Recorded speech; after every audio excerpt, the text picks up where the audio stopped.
అన్నమయ్య జిల్లా Madanapalle open school పరీక్షలంటే కామెడీగా మారిపోయింది. మామూలుగా కాపీ కొట్టడం ఒకెత్తైతే ఏకంగా అభ్యర్థులను మార్చి వేరే వారితో పరీక్షలు రాయిస్తున్నారు. మదనపల్లిలోని హోప్ మున్సిపల్ హై స్కూల్లో జరుగుతున్న ఓపెన్ స్కూల్ పరీక్షల్లో నేడు ఉర్దూ పరీక్ష ఉండగా వారి స్థానంలో వేరే విద్యార్థులను పంపించి పరీక్ష రాయించారన్న ఆరోపణలు వినిపించాయి. ఈ విషయం బయటికి రావడంతో పరీక్ష నిర్వహణ అధికారులు హడావిడిగా వచ్చి తప్పుని కప్పిపుచ్చుకునే ప్రయత్నం చేశారు. తామంతా క్షుణ్ణంగా తనిఖీ చేసి పంపించామని చెబుతూనే మీడియాకు మొహం చాటేశారు. ఎగ్జామ్ సెంటర్లోని ప్రతి ఇన్విజిలేటర్ దగ్గర మొబైల్ ఫోన్లుండడం మరో హైలైట్.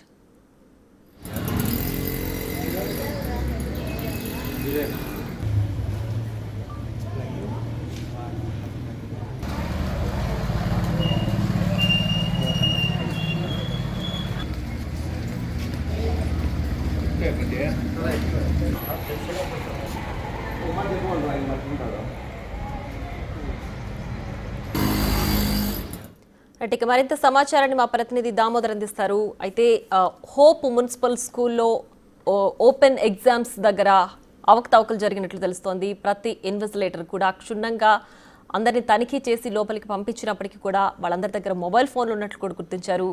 అయితే మీడియాకి వాళ్ళు ముఖం చాటేస్తున్నట్లు కూడా ప్రస్తుతం సమాచారం అందుతుంది. దీనికి సంబంధించి పూర్తి డీటెయిల్స్ మా ప్రతినిధి దామోదర్ అందిస్తారు. దామోదర్, చెప్పండి, హోప్ మున్సిపల్ స్కూల్లో అసలు ఏం జరుగుతోంది? నిజంగా అర్హత కలిగిన విద్యార్థులు అక్కడ ఎగ్జామ్ రాస్తున్నారా? వాళ్ళ ప్లేస్లో మరొకరు ఉన్నట్లు గుర్తించారంటున్నారు. ఏం జరుగుతోంది? మదనపల్లిలో ఓపెన్ స్కూల్ పరీక్షలు అంటే జిల్లా వ్యాప్తంగా ఓపెన్ స్కూల్స్ అంటే విద్యార్థులు ఎవరైతే కళాశాలకు కానీ పాఠశాలకు కానీ హాజరు కాకుండా నేరుగా 18 సంవత్సరాలు నిండిన వారు కానీ 16 సంవత్సరాలు నిండిన వారు కానీ 10వ తరగతి ఇంటర్ పరీక్షలు నేరుగా రాసుకునే అవకాశం ఉంది. దీంట్లో అర్హత 5వ తరగతి 6వ తరగతి చదివిన వారు కూడా రాయొచ్చు. ఈ విధంగా ఓపెన్ స్కూల్స్ లో పరీక్షలు చూసి రాసుకోవడం అనేది బహిరంగ రహస్యం.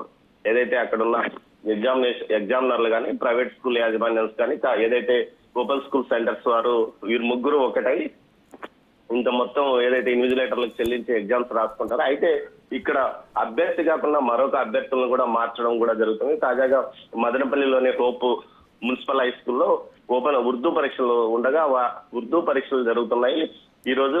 అయితే పరీక్ష రాయాల్సిన వ్యక్తి స్థానంలో మరో వ్యక్తి పరీక్ష రాయడం, ఈ విషయం బయటకు రావడంతో పరీక్ష నిర్వాహకులు ఏదైతే ఇన్విజిలేటర్లు కానీ అదేవిధంగా సూపరింటెండెంట్ ఎగ్జామినేషన్ సూపరింటెండెంట్ హడావిడిగా పరీక్ష కేంద్రానికి వచ్చి ఏదైతే ఆ ఇష్యూను కప్పిపుచ్చుకునే ప్రయత్నం చేశారు. తామంతా క్షుణ్ణంగా తనిఖీ చేసి పంపామని చెప్తూనే మీడియా వారికి మొహం చాటేశారు.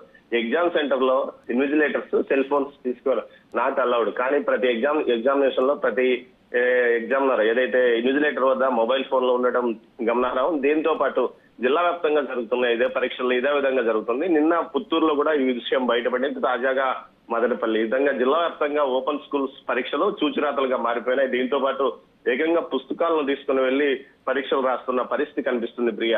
అయితే దీనికి సంబంధించి విద్యాశాఖ అధికారులు మాత్రం తామంతా ఖచ్చితంగా పూర్తి స్థాయిలో అందరినీ తనిఖీ చేయించి లోపలికి పంపుతున్నామని చెప్తున్నారు. కానీ ఒక్కో ఎగ్జామినేషన్ సెంటర్ లో పరీక్ష రాస్తున్న ప్రతి విద్యార్థి నుంచి 5,000 రూపాయల వరకు వసూలు చేసినట్టు ఈ పరీక్షల కోసం వసూలు చేసినట్టు తెలుస్తుంది. ఇందులో ఏదైతే ఇన్విజిలేటర్ కానీ జిల్లా విద్యాశాఖ కార్యాలయానికి అదేవిధంగా ఓపెన్ స్కూల్స్ నిర్వాహకులు ఈ విధంగా ముగ్గురు సమానంగా పంచుకుంటున్నారు. దీంతో పాటు సెంటర్స్ ఎక్కడైతే ఏర్పాటు చేస్తాయో ఆ సెంటర్స్ లోని ఇన్విజిలేటర్లకు కానీ అదేవిధంగా అక్కడ ఉన్న స్కూల్ యాజమాన్యానికి కానీ ఏకంగా ఈ వ్యవహారం నడుస్తుంది. మొత్తం మీద ఈ విధంగా ఓపెన్ స్కూల్స్ పరీక్షలు చూచిరాత పరీక్షలుగా మారిపోయినాయి ప్రియ.